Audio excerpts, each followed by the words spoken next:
बिस्मिल्लाहिर्रहमानिर्रहीम। Welcome to my YouTube channel web dev passion. उम्मीद है आप सब खैरियत से होंगे। आज का हमारा लेक्चर नंबर 14 है और इस लेक्चर नंबर 14 में हम जो एमसीक्यूज़ के लिहाज से इंपॉर्टेंट है बस वही देखेंगे। इसमें शॉर्ट और लॉन्ग आपका नहीं है। सबसे पहले हमारे पास टॉपिक है CSS इमेज ओपेसिटी। आप CSS इमेज ओपेसिटी लगा लें या ट्रांसपेरेंसी लगा ले, कह ले एक ही बात है, ठीक है। सबसे पहले हमने इमेज को ट्रांसपेरेंट करना है। तो इमेज को ट्रांसपेरेंट कैसे करना है, तो हम उसके लिए एक प्रॉपर्टी यूज़ करते हैं ओपेसिटी, फिर उसकी हम वैल्यू देते हैं। तो ओपेसिटी की जो हमारे पास वैल्यू वो हमारी स्टार्ट होती है 0 से, ठीक है, और एंड कहाँ तक जाती है 1 से। तो यहाँ पे मैं इसकी ना डिफ़ॉल्ट जो इसकी वैल्यू है मैं यहाँ पे लिख देता हूँ।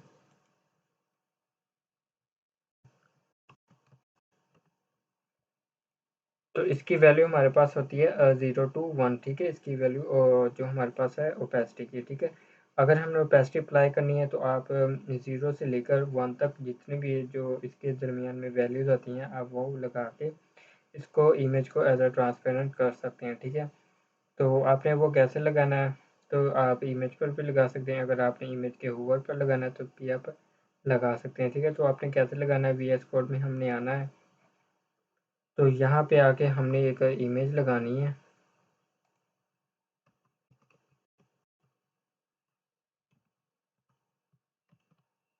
तो मैंने ये एक लगा दी इमेज, ठीक है। अब मैं इधर आता हूँ ब्राउज़र पर, मैं आप लोगों को दिखा दूँ इसके आउटपुट। तो ये हमारे पास इमेज आ चुकी है। अब हम इस पर ना वो हमने ओपेसिटी अप्लाई करनी है, इसको ट्रांसपेरेंट करना है। वो कैसे करेंगे,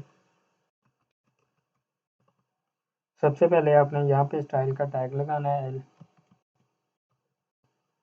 और इसके बाद फिर आप लोगों ने यहाँ पे IMG हमने लगाना है कि IMG पर जब मैं होवर करूँ तब वो मुझे ओपेसिटी अप्लाई हो, ठीक है। तो ये IMG के ऊपर हमने जो होवर अप्लाई किया है ये हमारे पास सूडो क्लास कहलाते हैं, ठीक है।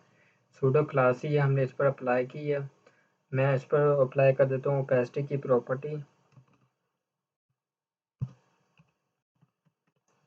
तो मैं जब इमेज पर होवर करूँगा तो मुझे जो इसका बैकग्राउंड ओरिजिनल है ना इमेज का, तो ये थोड़ा सा ना इसका जो कलर है वो ट्रांसपेरेंट हो जाएगा, ठीक है, जब मैं इस पर होवर करूँगा, ठीक है। तो ये अभी आप लोग इसका कलर देख सकते हैं इमेज का। जब मैं इस पर होवर करूँगा तो ये देख सकते हैं इसने इसको ट्रांसपेरेंट कर दिया, लेकिन इसने इसको किया फ्रंट साइड पर, ठीक है, ट्रांसपेरेंट।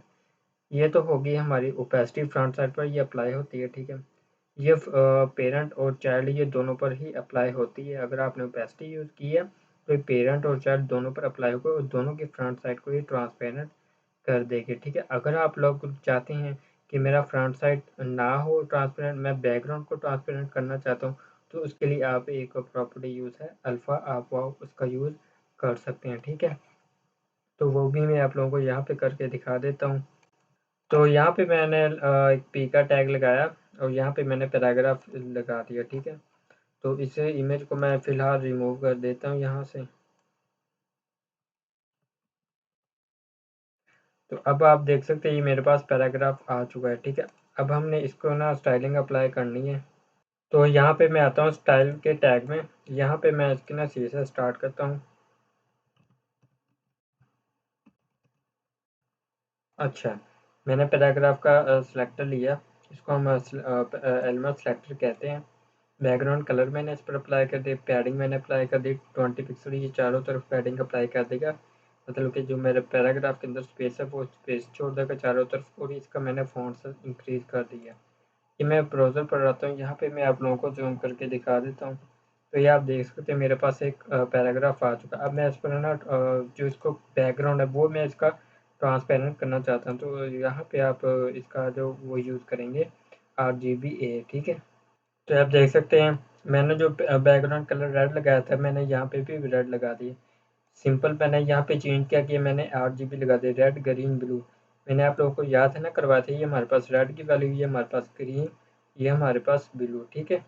ये हमारे पास लास्ट पे प्रॉपर्टी आती है अल्फ़ा की। अब ये जब मतलब कि मैं इस पर होवर तो नहीं करूँगा, चले मैं ना नहीं, यहीं रहने देता हूँ, मैं होवर पर अप्लाई नहीं करता, ठीक है।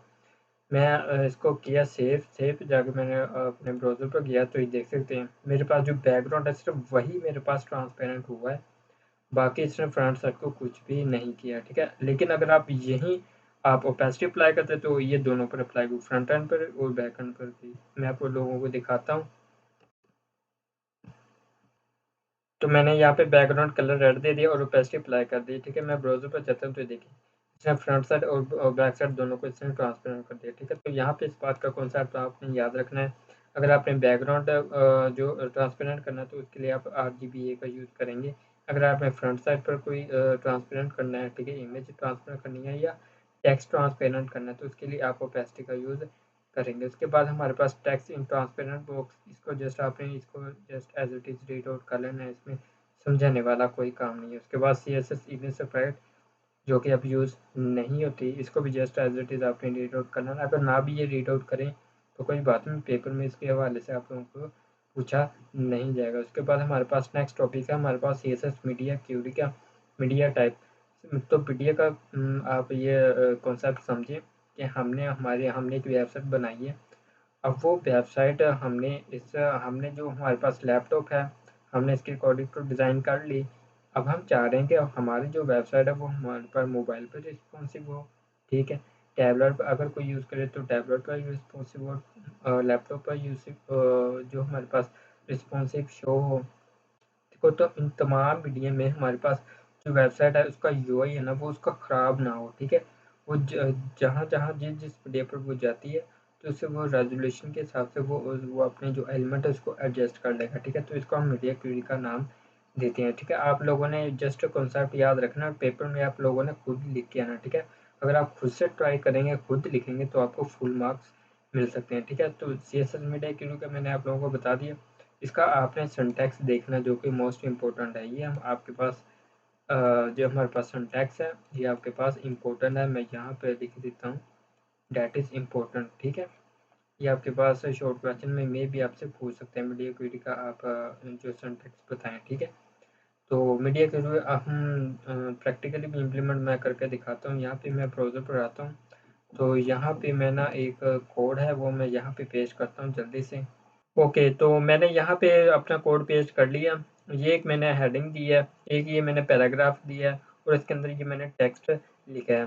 स्टाइल के अंदर आता हूँ, मैंने कहा जी बैकग्राउंड कलर पिंक, पूरी बॉडी का मैंने कहा बैकग्राउंड कलर कर दो पिंक।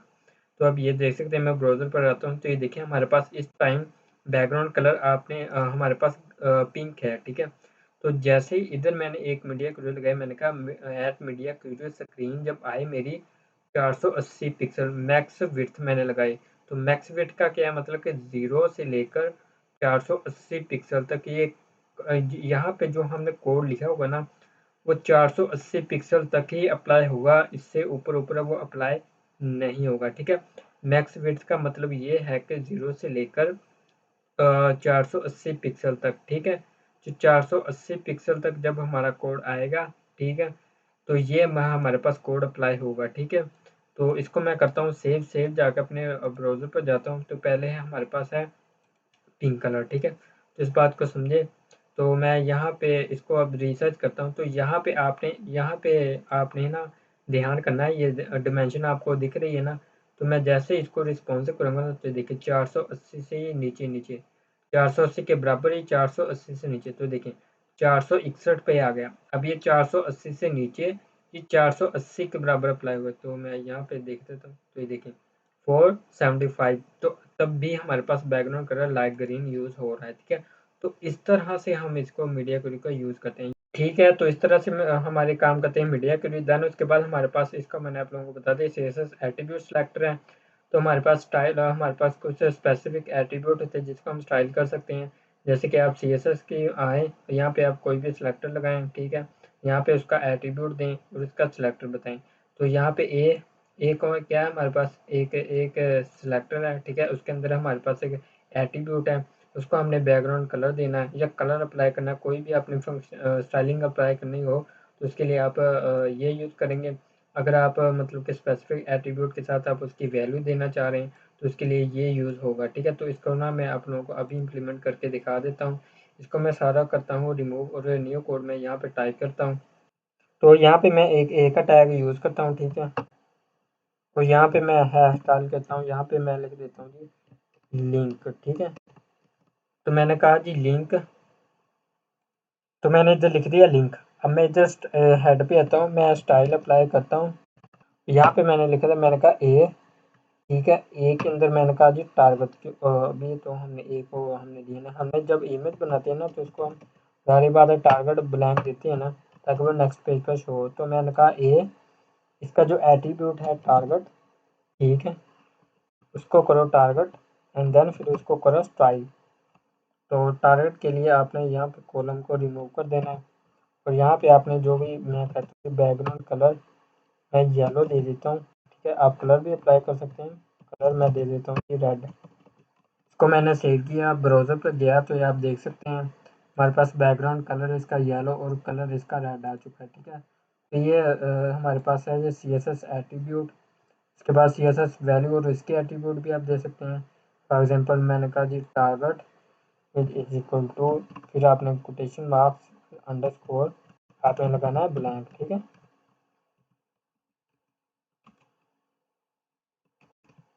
तो देख सकते हैं आप इस तरह से इसकी वैल्यू भी दे सकते हैं।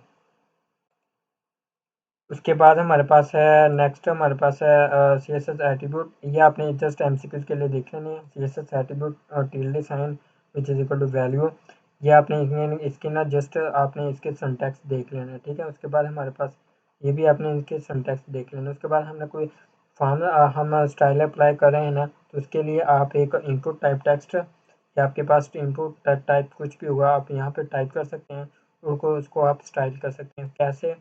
तो यहाँ पे मैं आता हूँ, यहाँ पे मैं एक फॉर्म का टैग लगाता हूँ, ठीक है। मैंने फॉर्म क्रिएट कर लिया, और यहाँ पे आके मैंने कहा जी इनपुट टाइप टेक्स्ट, ठीक है। तो इनपुट टाइप टेक्स्ट, तो ये देख सकते हैं ब्राउज़र में जाते हैं तो अभी हमारे पास इस तरह से इनपुट हमारी शो हो रही है, ठीक है।